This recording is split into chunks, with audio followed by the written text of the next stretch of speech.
নমস্কার সকলকে, আশা করছি সকলেই ভালো আছো, সুস্থ আছো। আমিও ভীষণ ভালো আছি।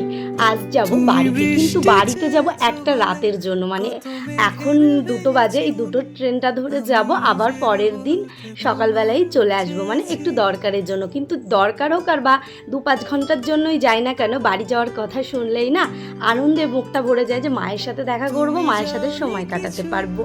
কিন্তু একটা সময় ছিল জানো, যখন বিয়ের আগে মায়ের সাথে সময় কাটাতে তো ভালোই লাগতো না। এমনকি যে দিনগুলো মায়ের ছুটি থাকতো, সেই দিন বাড়ি থাকলে জানো আমার আগের দিন থেকে মাথা যন্ত্রণা শুরু হয়ে যেত। মানে আমি জানি যে বাড়ি থাকা মানে মা আমাকে ফোন ঘাঁটতে দেবে না, বকবক শুরু করবে, ভালোই লাগতো না।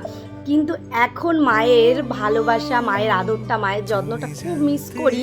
আর মাঝে মাঝে দুঃখ হয় যে হ্যাঁ, একটা সময় যখন মা আমার কাছে ছিল তখন তার মূল্য দেওয়ার একটুও চেষ্টা করি না, আর বুঝিও নি। তাই সব কিছুই না সময়ের অপেক্ষায় থাকে, সময় বুঝিয়ে দেয় কার কতটুকু কদর। এখন বুঝতে পারি যে মা সত্যিই মা হয়, মায়ের জায়গাটা কেউ কখনো নিতে পারবে না। আর এখন মায়ের কাছে যাওয়ার জন্য একটা মুহূর্ত যেন কেমন ছোটাছুটি করি, কিন্তু চাইলেও যেতে পারি না। এমন এমন সময় যায় যে 6 মাস 7 মাসও হয়ে যায় মায়ের সাথে দেখা হয় না। তো যাওয়ার পর খুব খিদে পেয়ে গেছিলো, রান্না সেরকম একটা কিছু ছিল না। আর আমি যেহেতু আমিষ খাই না, তাই আমিষের ছোঁয়াছুঁয়ি ছিল বলে ভাই আবার বললো একটা ভেজ পিৎজা অর্ডার করে দিই, তুই সেটাই খা।